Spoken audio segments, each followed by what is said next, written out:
Assalamualaikum warahmatullahi wabarakatuh.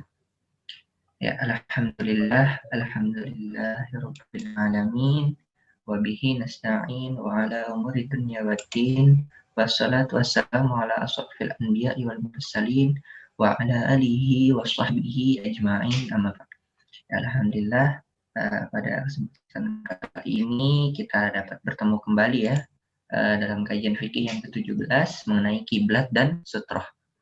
Nah, di sini tulisnya sutrah ya, tapi dibacanya itu sutroh karena huruf ro ya. Lalu karena ini masih dalam rangkaian mengenai hukum-hukum sholat ya, maka kita pun masih membahas mengenai kiblat dan sutrah ya.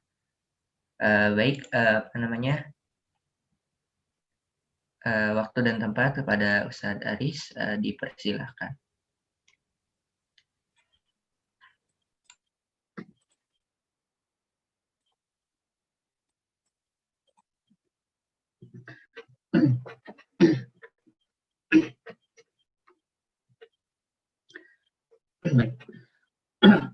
Bismillahirrahmanirrahim.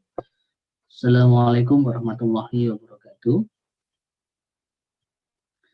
Alhamdulillahirabbil alamin walladzi arsala rasulahu bil huda wa dinil haqq liyudhhirahu 'ala dini kullihi walau karihal kafirun. Wassalatu wassalamu ala asrafil anbiya'i wal mursalin wa ala alihi wa sahbihi wassalam ajma'in amma ba'd. Segala puji senantiasa kita panjatkan kepada Allah Subhanahu wa taala atas nikmat yang senantiasa diberikan Allah kepada kita.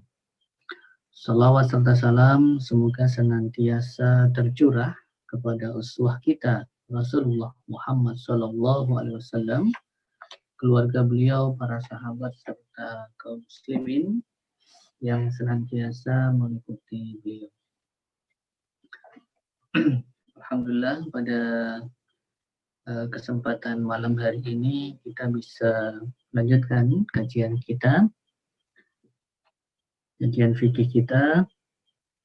Insyaallah pada malam hari ini kita akan membahas terkait dengan kiblat dan sutroh. Jadi dua hal ini, kiblat dan sutroh, ini merupakan salah satu hal yang terkait dengan aktivitas sholat. Sebagian mungkin menjadi sesuatu yang sudah familiar dengan kita sebagai seorang muslim, yaitu terkait dengan kiblat. Bisa jadi ada juga yang belum familiar terkait dengan apa yang disebut dengan sutroh. Insyaallah pada malam hari ini kita akan bahas bagaimana hukum-hukum umum yang terkait dengan kiblat dan sutroh. Jadi kiblat ini merupakan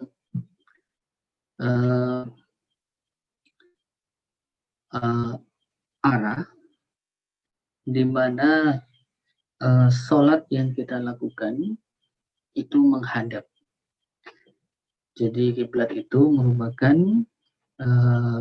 arah sholat, arah di mana kita menghadapkan tubuh kita saat melakukan aktivitas sholat. Dan di dalam Islam, kemana kita mengarahkan tubuh kita, pandangan kita saat melakukan aktivitas sholat, maka termasuk perkara yang diatur.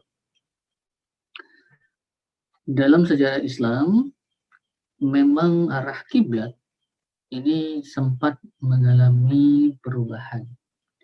Jadi kalau sekarang kita mengenal kiblat itu adalah Ka'bah, maka di awal-awal Islam dibawa oleh Kanjeng Nabi Muhammad SAW, maka kiblat yang pertama adalah Baitul Maqdis.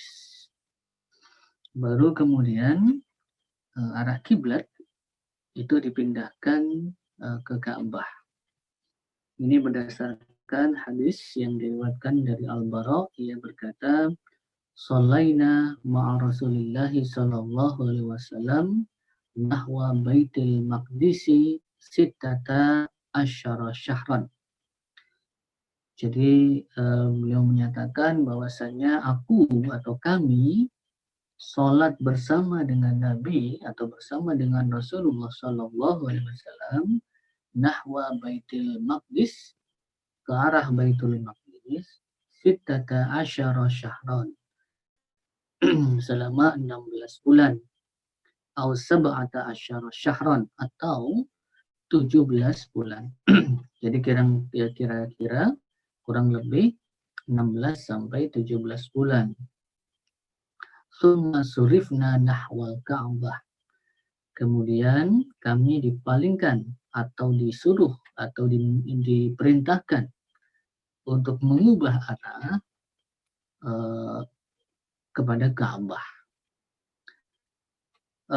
Sementara diriwayatkan dari Ibnu Abbas radhiyallahu anhu di dalam hadis riwayat Ahmad, Al-Baihaqi, Al-Bazzar dan At-Tabrani, bahwasanya Ibnu Abbas berkata, "Shalah Rasulullah sallallahu alaihi wasallam wa ashabuhu," bahwasanya Rasulullah sallallahu alaihi wasallam salat bersama dengan para sahabat beliau illa Baitul Maqdis, ke arah Baitul Maqdis, sittata asyara syahran, yaitu kurang lebih selama 16 bulan. Summa surifatil kiblatu ba'du.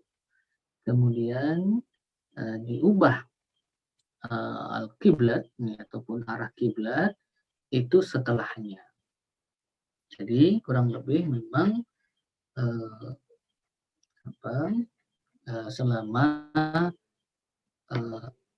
16 ataupun 17 bulan. Sementara itu di dalam surat Al-Baqarah ayat 144, Allah Subhanahu wa taala telah berfirman, "Qad nara taqalluba wajhika fis samai." Sungguh kami sering melihat mukamu itu menengadah ke langit. "Fala nuwalliyannaka qiblatan tardaha." Maka sungguh kami akan memalingkan engkau ke arah kiblat tardaha, yang engkau sukai, yang engkau ridhoi. Fawali wajhaka syatral masjidil haram. Maka palingkanlah wajah engkau syatral masjidil haram, yaitu ke arah masjidil haram. Wa haitsu ma kuntum, dan di mana saja engkau berada, fawallu wujuhakum syatrahu, maka palingkanlah wajah kalian itu ke arahnya. Wa innal ladzina utul kitaba, dan sesungguhnya orang-orang yang diberi kitab, yaitu orang-orang Yahudi dan Nasrani, la ya'lamuna, mereka mengetahui, atau sungguh mereka mengetahui, annahul haq, bahwasanya itu adalah hak. Maksudnya berpaling ataupun mengarahkan kiblat itu ke Masjidil Haram itu adalah perkara yang hak, perkara yang memang benar-benar min rabbihim, dari Tuhan mereka. Wa mallahu bighafilin amma ya'lamun. Dan Allah sekali-kali tidak lengah dari apa yang mereka kerjakan. Nah, berdasarkan surat Al-Baqarah ayat 144, ini adalah perintah memalingkan ataupun mengganti arah kiblat itu yang sebentar ya. Kita pengen ada yang nelpon sebentar ya. Ya, baik.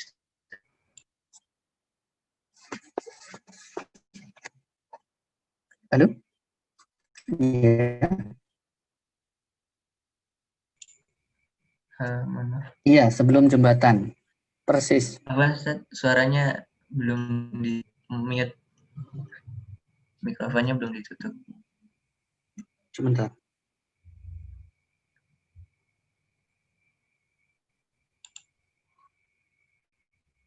Ya, sudah.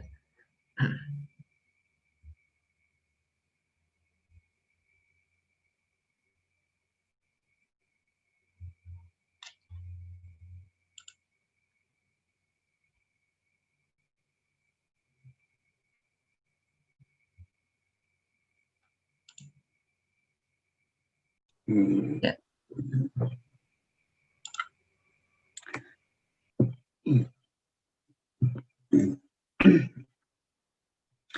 Jadi di dalam surat Al-Baqarah ayat 144 Allah Subhanahu wa taala berfirman terkait dengan perubahan arah kiblat salat yang sebelumnya itu adalah dari Baitul Maqdis menjadi ke Masjidil Haram ataupun ke Ka'bah.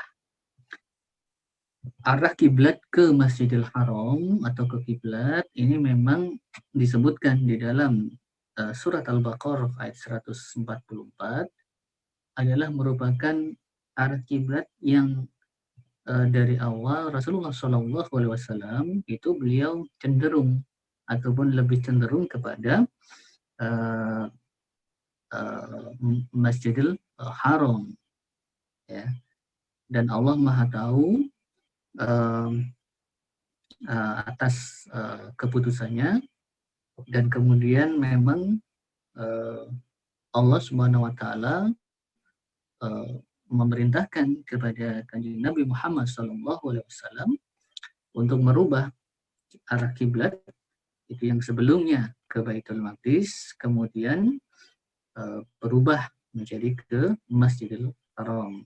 Maka ketika surat Al-Baqarah ayat 144 ini turun, maka secara syar'i kiblat kaum muslimin itu kemudian berganti ke arah Ka'bah.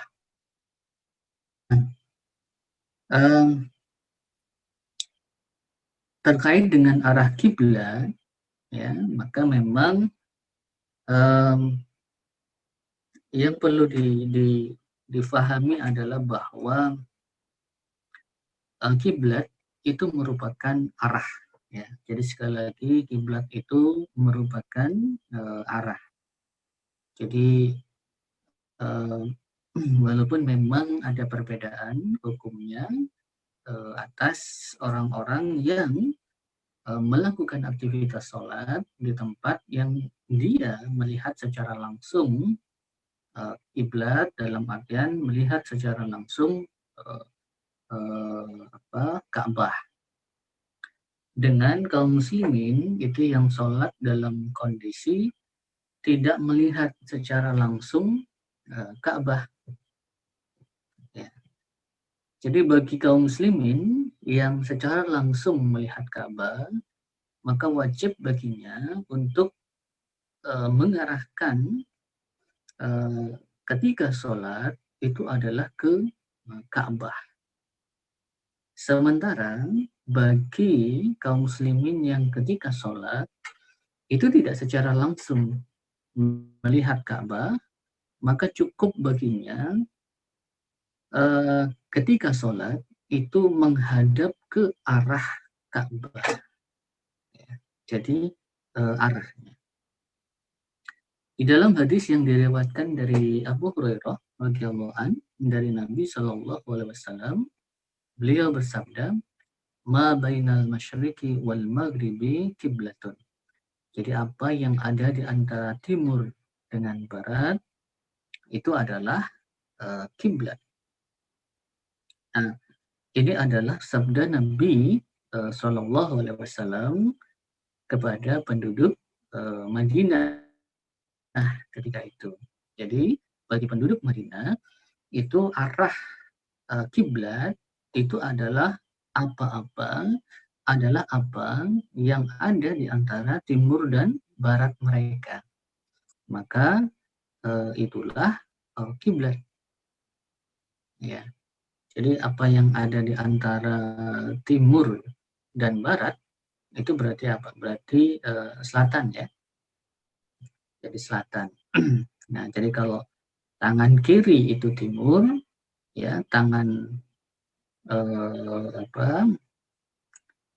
utara juga sebenarnya antara timur dengan barat ya. Jadi kalau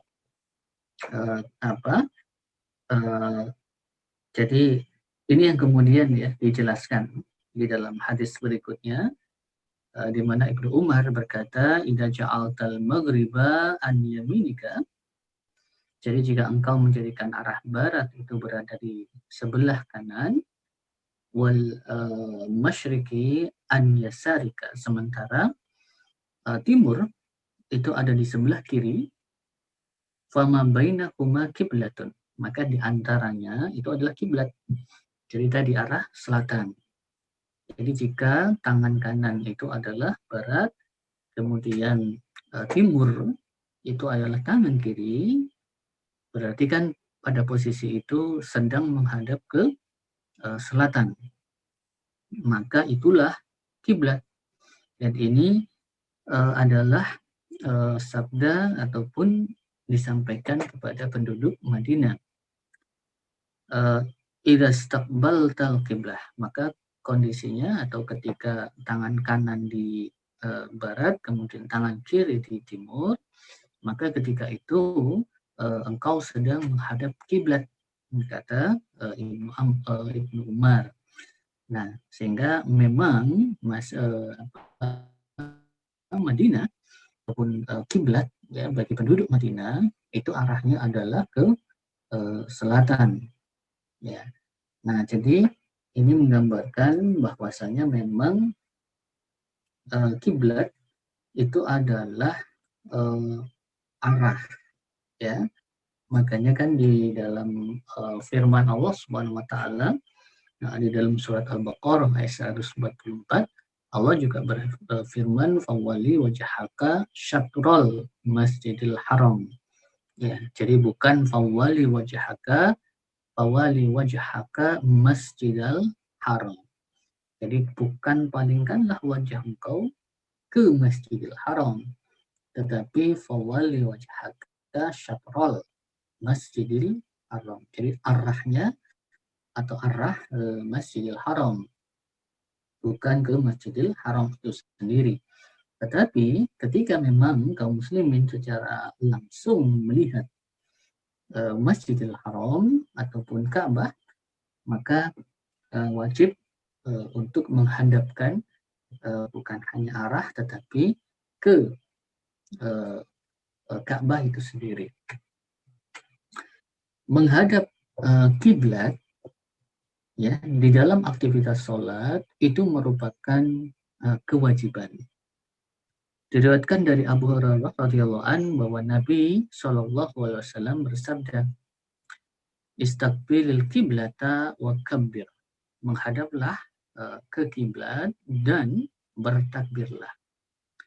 Sementara Allah Subhanahu wa taala tadi di dalam surat Al-Baqarah 144 berfirman, "Fawali wajhaka syatrul Masjidil Haram." Maka palingkanlah wajah kau itu ke Masjidil Haram. Ya, wa haitsu kuntum fawallu wujuhakum syatrah. Jadi yang menunjukkan tuntutan ya, turunkan kewajiban menghadapkan wajah kita ke Masjidil Haram. Ini Allah juga berfirman wa haitsu kuntum. Ya.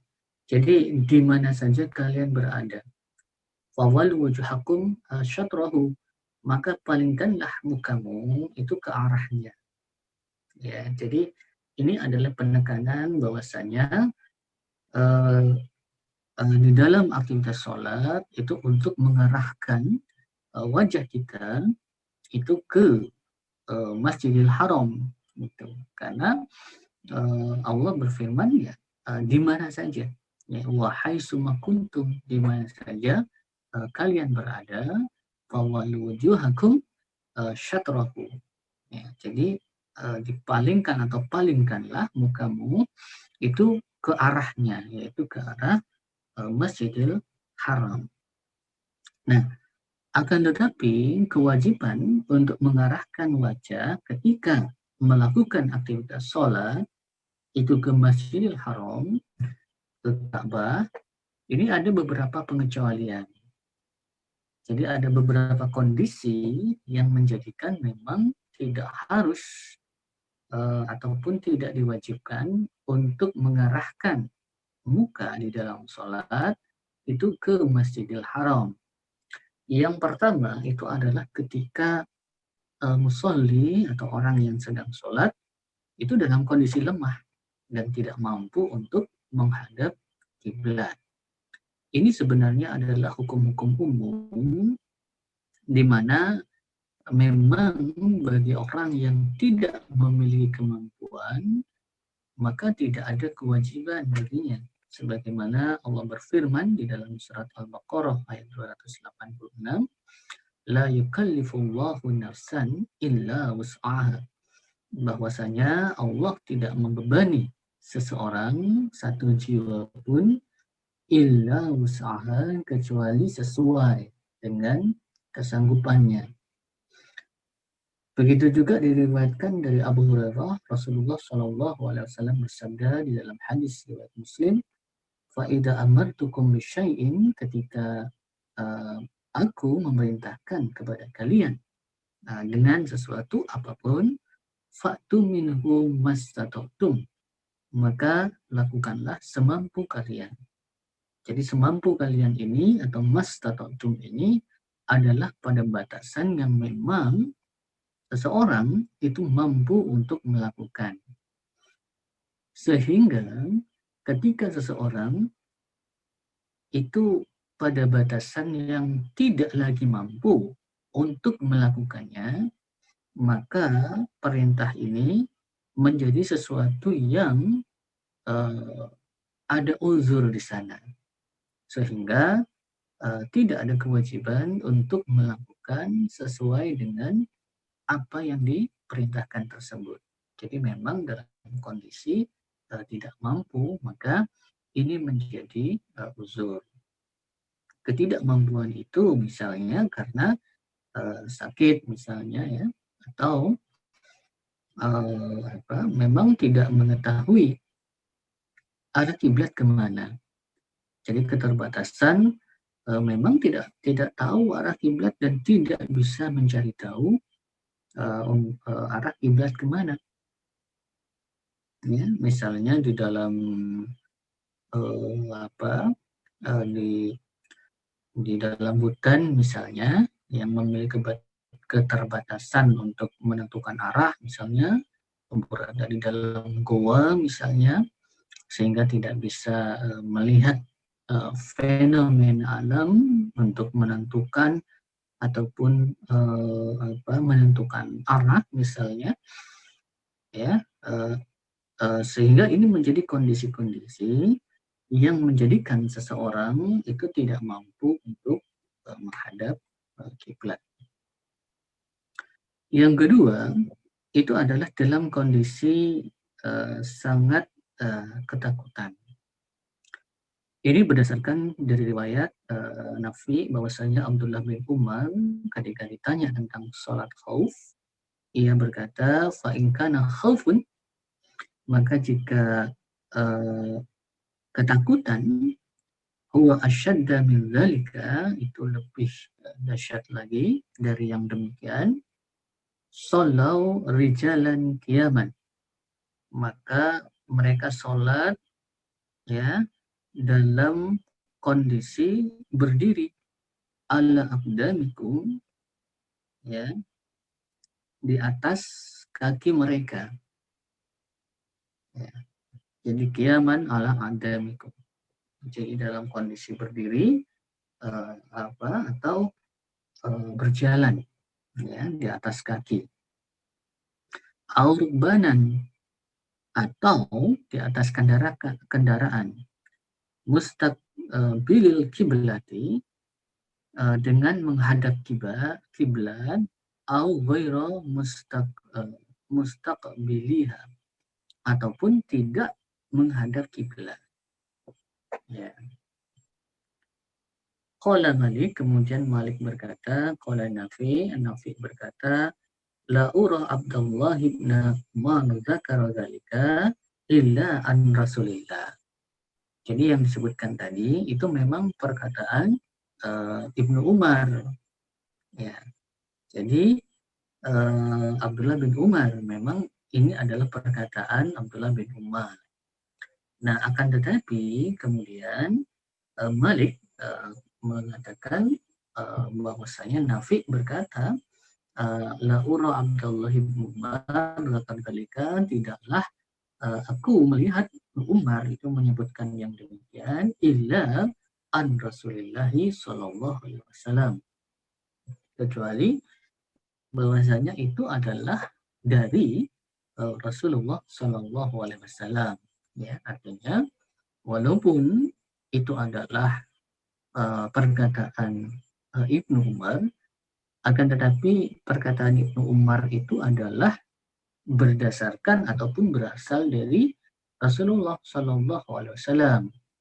Dengan demikian maka apa yang disampaikan oleh Ibnu Umar tadi itu merupakan hadis yang berasal dari Rasulullah Shallallahu Alaihi Wasallam, yang di dalamnya Ibnu Umar menyatakan bahwasanya ketika melakukan atau ketika dalam kondisi takut tadi, maka bisa jadi sholatnya itu menghadap kiblat maupun tidak menghadap kiblat. Nah, yang ketiga itu adalah sholat di atas kendaraan. Ya. Diriwayatkan dari Abu Sa'id Al-Khudri dan Ibnu Umar radhiyallahu anhu Nabi sallallahu alaihi wasallam kana yusolli ala rahilati, bahwasanya Nabi Shallallahu Alaihi Wasallam itu beliau sholat di atas unta beliau. Fitatawu'i, yaitu sholat tatawu ataupun sholat sunnah. Haitsuma tawajjahat bihi yumi'u ima'an.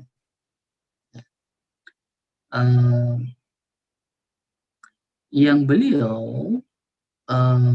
tawajjahat, jadi haitsuma tawajjahat bihi, jadi kemana saja onta itu menghadapkan wajahnya, ya, yumiu iman, maka beliau sholat itu dengan memberikan syarat. Wa yaj'al sujudah, dan beliau menjadikan sujud beliau akhfadu minar ruku'i, itu lebih rendah posisinya dibandingkan dengan rukuk. Nah, jadi di dalam hadis ini dikatakan haitsuma tawajjahat bihi, jadi kemanapun unta itu mengarahkan wajahnya. Jadi ini menjadi dalil bahwasanya ketika sholat di dalam kendaraan, walaupun kendaraan ini memang di dalam hadis ini adalah sholat yang dimaksud itu adalah sholat sunnah atau sholat tatawu. Jadi ketika berada di dalam atau di atas kendaraan, maka boleh ini menjadi uzur mengarahkan sholat atau menghadap sholat itu ke mana saja kendaraan yang kita naiki itu menghadap. Diriwayatkan dari Amir bin Rabi'ah radhiyallahu anhu, ia berkata, "Ra'aitu Rasulullah sallallahu alaihi wasallam yusalli ala dhahri rahilatihi." Bahwasanya aku melihat Rasulullah sallallahu alaihi wasallam itu sholat di atas punggung tunggangan beliau. An-nawafil, yaitu sholat nawafil atau sholat sunnah. Fi kulli jihatin, dengan menghadap ke seluruh arah. Artinya memang ketika sholatnya itu di atas kendaraan, maka ini boleh bagi musolli atau orang yang sedang sholat itu untuk mengarahkan wajahnya itu kemanapun arah kendaraan ataupun tunggangan itu. Nah, ini adalah terkait dengan hukum seputar kiblat. Nah, pada kesempatan saat ini ya, kaum muslimin saya pikir sudah memiliki teknologi yang cukup untuk menentukan ya, walaupun memang dan secara berkala ada koreksi yang terkait dengan arah kiblat. Nah, itu secara praktis bisa digunakan, tetapi memang terkait dengan arah tadi kan syatrul Masjidil Haram, jadi arah kiblat. Jadi arah kiblat ini memang bukan berarti memang harus benar-benar pasti arahnya ke sana. Karena berkaitan dengan hukum syara', maka cukup di dalam hukum syara' itu adalah adanya ghalabatuz dzan. Jadi dugaan kuat. Jadi dugaan kuat arah kiblat. Nah, dugaan kuat terhadap arah kiblat itu bisa dengan bantuan alat-alat yang memang memungkinkan bagi kita untuk menunjukkan kemana arah kiblat itu. Sehingga ini cukup menjadi sesuatu yang mengantarkan kita kepada ghalabatuz dzan ataupun dugaan kuat arah kiblat itu kemana. Nah, dengan demikian maka kita bisa mengarahkan wajah kita ketika sholat ke arah tersebut. Nah, berikutnya kita akan membahas terkait dengan apa yang disebut dengan sutroh. Ya. Jadi sutroh itu adalah sesuatu yang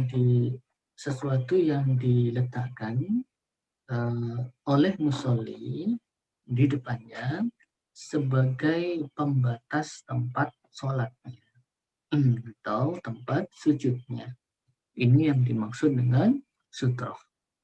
Jadi sutroh itu adalah segala sesuatu yang diletakkan oleh musolli di depannya untuk membatasi tempat sholatnya atau tempat sujudnya. Nah, terkait dengan sutroh bagi orang yang sholat ini diriwayatkan dari Ibnu Umar radhiyallahu an, anna Rasulullah sallallahu alaihi wasallam kana idza kharaja yaumal Aid, bahwasanya Rasulullah sallallahu alaihi wasallam ketika beliau keluar pada hari Aid, amara bil harbati, beliau memerintahkan untuk membawa tombak, ya, tombak pendek. Fatudau baina yadayhi, lalu beliau meletakkannya di depan beliau. Fayusalli ilaiha, maka beliau salat ke arah tombak itu. Wanasu wara'ahu, sementara orang-orang itu berada di belakang beliau. Jadi berdasarkan hadis ini, maka ini menunjukkan bahwasanya Rasulullah SAW itu beliau ketika melakukan aktivitas sholat, yaitu sholat Id, maka beliau meletakkan sutroh di depan beliau, yang dalam konteks ini bentuknya adalah tombak beliau, ya, tombak yang diletakkan di depan beliau. Sementara itu di dalam hadis yang diriwayatkan dari Sabrah bin Ma'bad radhiyallahu anhu, ia berkata Rasulullah sallallahu alaihi wasallam bersabda, "Idza shalla ahadukum falyastatir li sholatihi." Jadi kalau hadis yang pertama tadi itu adalah af'al Rasul, jadi perbuatan Rasulullah sallallahu alaihi wasallam. Sementara di dalam hadis yang kedua ini merupakan qaul ataupun perkataan Rasul berupa perintah kepada orang yang mau melaksanakan sholat. Beliau menyatakan, idza shalla ahadukum falyastatir li sholatihi, maka bagi jika seseorang dari kalian melaksanakan sholat, maka hendaklah bersutroh, jadi meletakkan sutroh li sholatihi, bagi sholatnya, walau bisahmin, meskipun dengan satu anak panah. Ya, jadi kalau tadi tombak lebih besar, kalau anak panahnya lebih kecil. Jadi walaupun itu anak panah, maka itu adalah menjadi sutra. Nah, berdasarkan hadis ini, ada kemudian yang memang berpendapat bahwasanya sutra ini dihukumi wajib. Ya, karena di dalam hadis ini menjadi perintah dari Rasulullah SAW, penekanan dari beliau bagi orang yang sholat untuk meletakkan sutra, ya meskipun itu adalah anak panah yang kecil. Nah, tetapi kalau kita lihat di dalam hadis yang diriwayatkan oleh Ibnu Abbas, ia berkata, anna Rasulullah sallallahu alaihi wasallam shalla fi fadoin. Jadi bahwasanya Rasulullah sallallahu alaihi wasallam itu beliau pernah sholat di tanah yang lapang. Laisa baina yadayhi syai'un, sementara tidak ada sesuatu pun di depan beliau.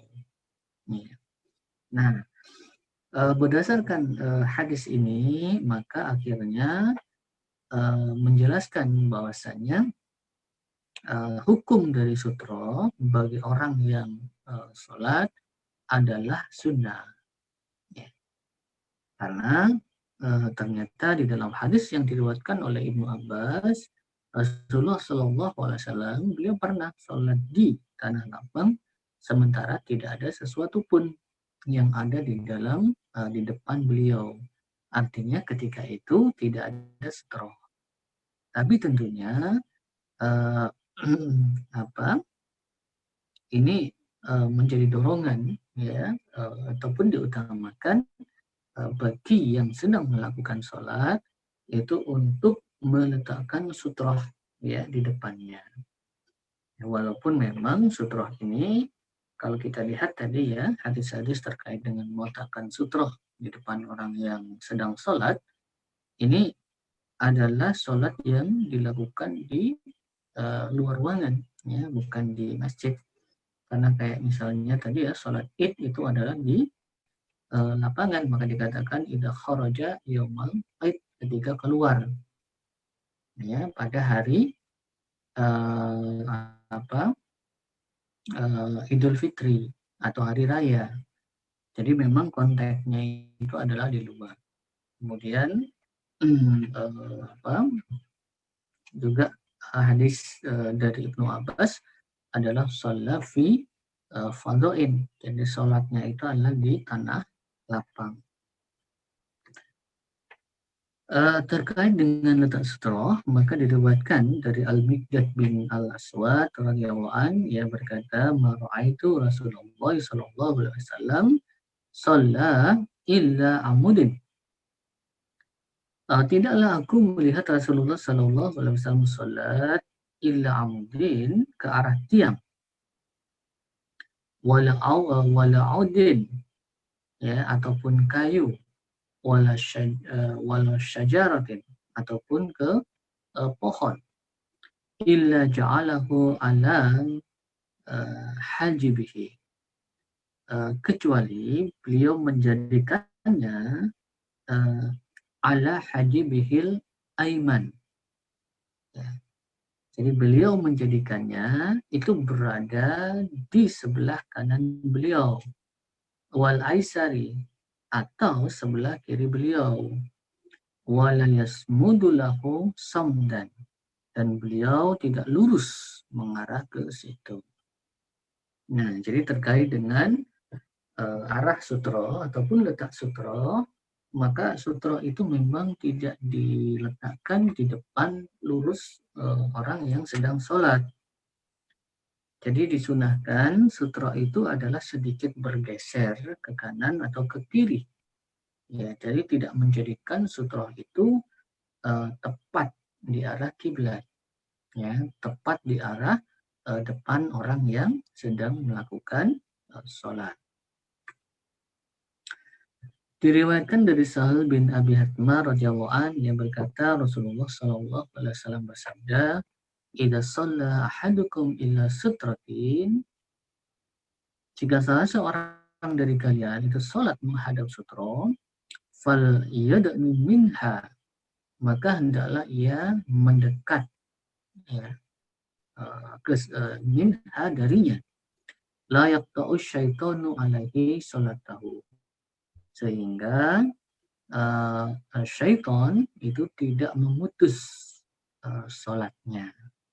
Nah, jadi orang yang sholat itu disunahkan untuk berdiri di dekat sutra dan tidak terlalu lebar jaraknya dari sutra. Karena sutra tadi itu fungsinya adalah untuk pembatas tempat sholat, pembatas tempat sujud. Nah, sehingga tentunya jarak antara musolli dengan sutra itu adalah sejauh luasan yang memang digunakan untuk sholat, untuk sujud, ya, tidak lebih. Ini yang diutamakan karena memang agar menjadikan, karena tadi sutra ini adalah untuk pembatas tempat sholat tadi.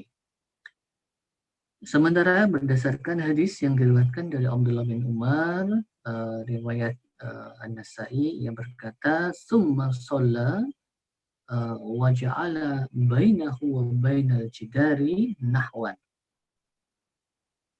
Kemudian beliau sallallahu alaihi wasallam itu sholat di antara diri beliau dan dinding nahwan min salasati adru'in.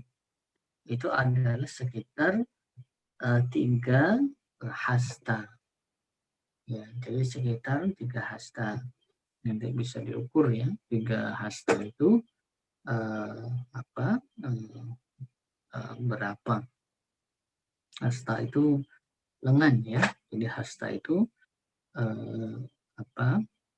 lengan.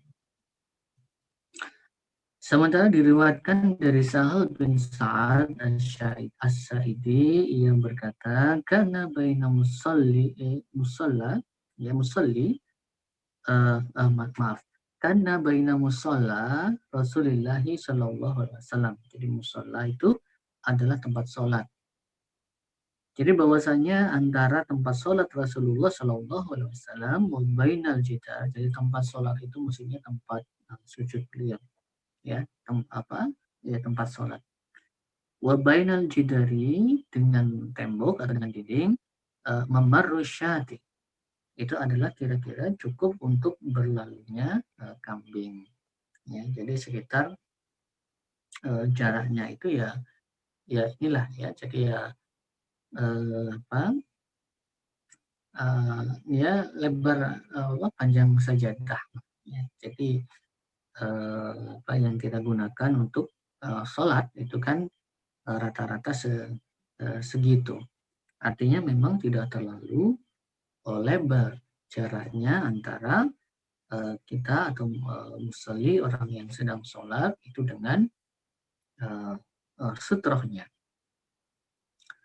Nah, terkait dengan sutroh ini, jadi itu adalah bagi seseorang yang sholat secara munfarid, ya, maka dia didorong ataupun diutamakan untuk sutroh.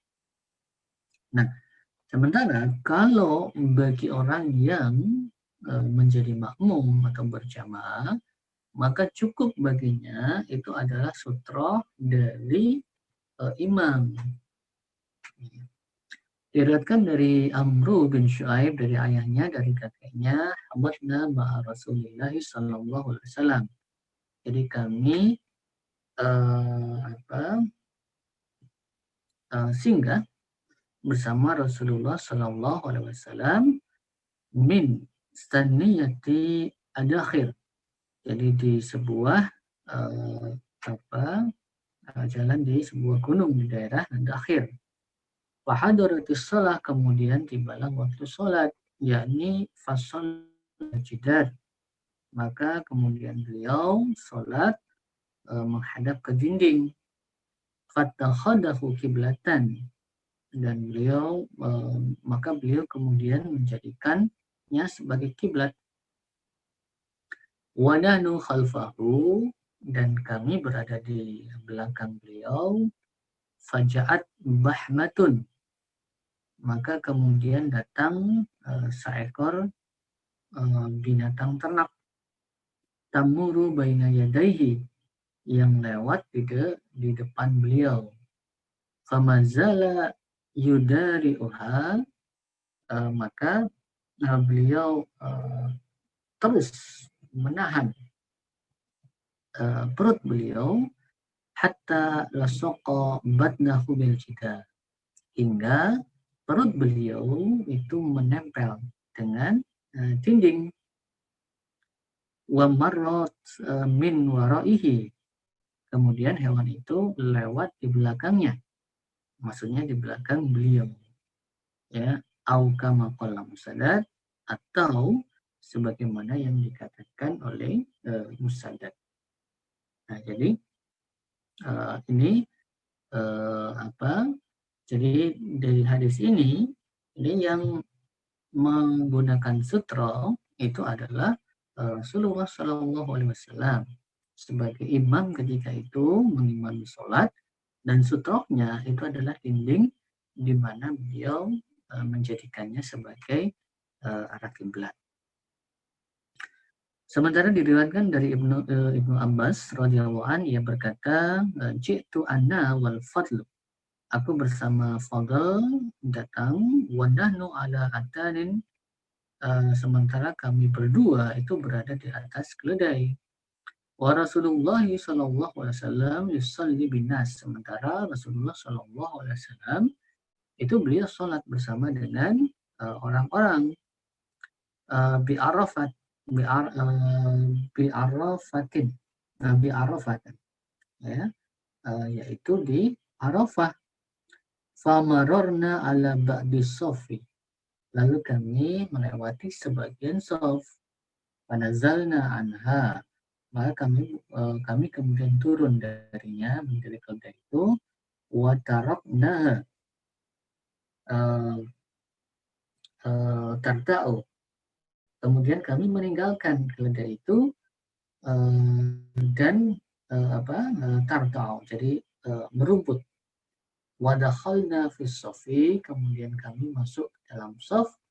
Falam yakulli Rasulullah sallallahu alaihi wasallam syai'an, dan Rasulullah sallallahu alaihi wasallam tidak mengatakan apapun kepadaku tentang hal itu. Nah, jadi berdasarkan hal ini, maka sutra imam itu berlaku untuk seluruh orang yang mengikuti, yaitu jamaah. Ya, jadi makmum itu tidak harus membuat sutroh masing-masing. Ya.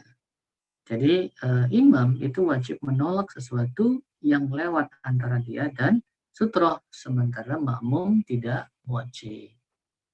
Jadi yang tidak diperbolehkan atau yang diwajibkan itu adalah bagi imam untuk menjadikan tidak ada sesuatu pun yang melewati atau yang lewat di depan imam atau yang melewati di antara imam dengan sutroh imam. Ya. Jadi tidak ada yang melewati sesuatu pun antara imam dengan sutroh imam. Sementara kalau makmum, maka itu tidak wajib. Ya, jadi makmum tidak wajib untuk memiliki atau meletakkan sutroh sendiri. Nah, begitu juga makmum itu tidak wajib untuk menolak lewatnya sesuatu antara dia dengan sutroh. Nah, berbeda dengan imam.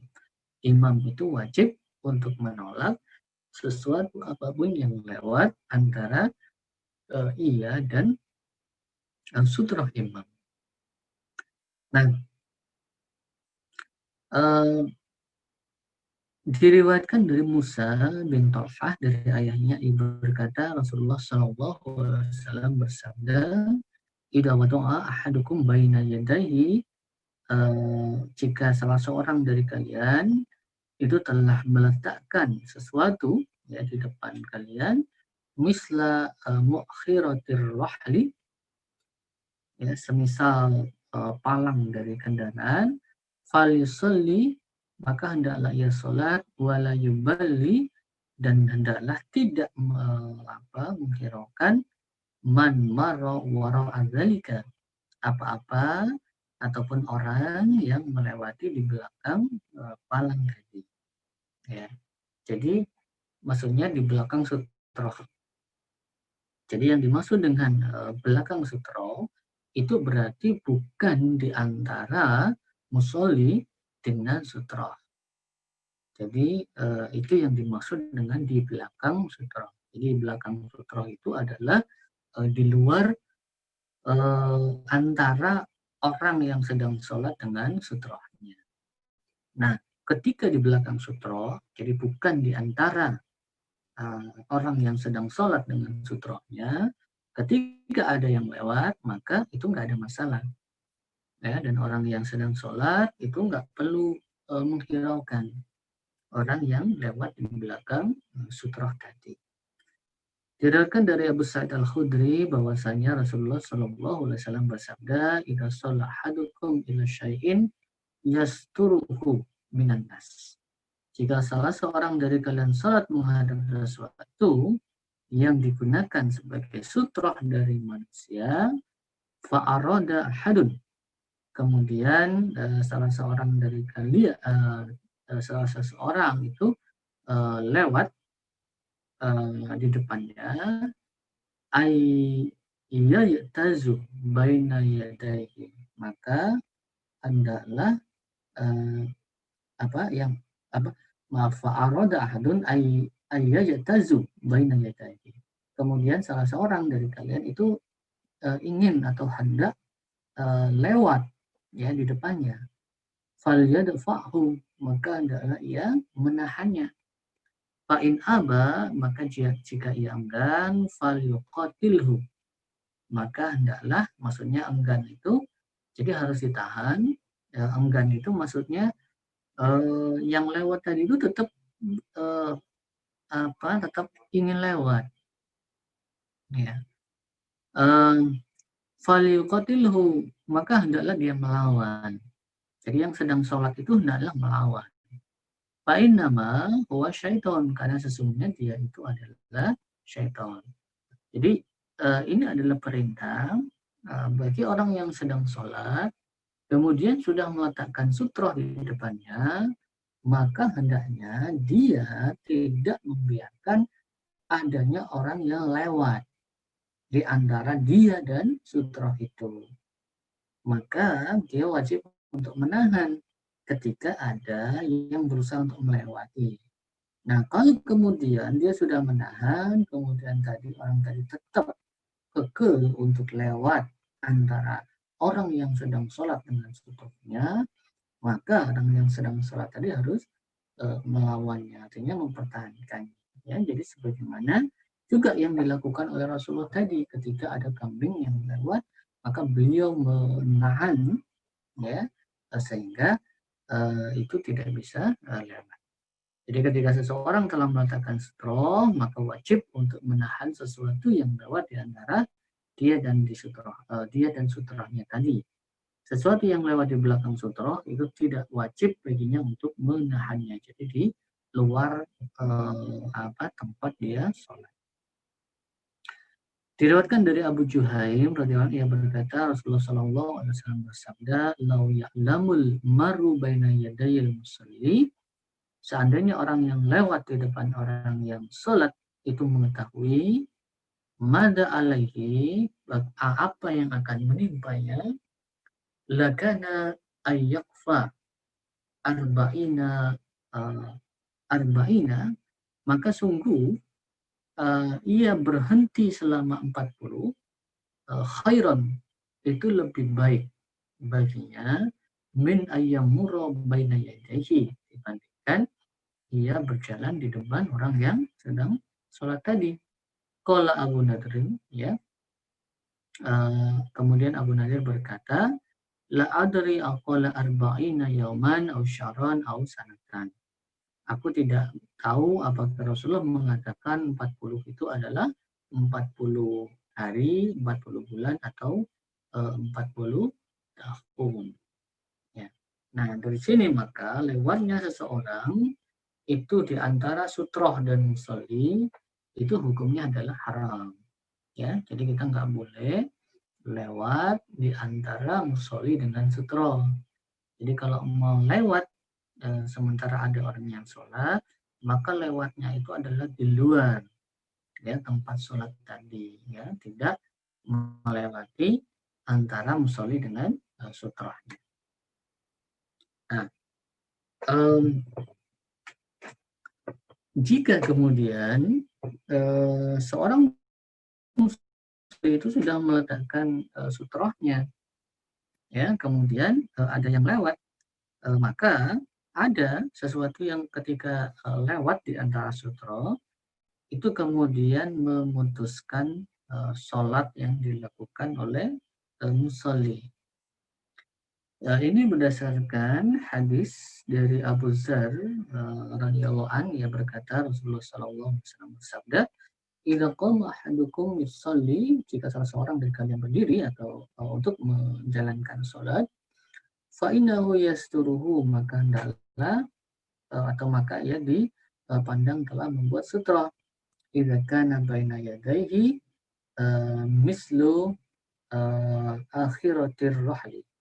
Ya, jika di antara atau di depannya itu ada semisal palang kendaraan. Fa idza lam yakun, jika di depannya tidak ada palang, fa idza lam yakun baina yadayhi mislu akhiratir rahli. Jadi jika tidak ada ya di depannya itu mislu akhiratir rahli, itu semisal palang kendaraan, fa innahu yaqta'u salatahul khimar, maka sholatnya itu bisa diputus oleh khimar, ya keledai, wal mar'atu, dan wanita, wal kalbul aswad, dan anjing hitam. Sementara diriwayatkan dari Ibnu Abbas radhiyallahu anhu dari Nabi SAW, beliau bersabda, yaqta'us sholatal qalbu al-aswadu wal mar'atul haidu. Yaqta'us sholat, memutuskan sholat itu adalah al-kalbu, yaitu anjing, al-kalbul aswad, jadi anjing hitam, wal mar'atul haid, dan wanita yang haid. Jadi wanita yang haid ini maksudnya adalah wanita dewasa, bukan wanita yang sedang haid, tetapi yang sudah haid, yaitu yang dewasa. Begitu juga tadi keledai. Kalau keledai itu adalah keledai yang bersifat umum, ya. Jadi keledai apapun. Yang ketiga itu adalah anjing hitam. Jadi anjing hitam. Nah, maka jika lewat ya, jadi kalau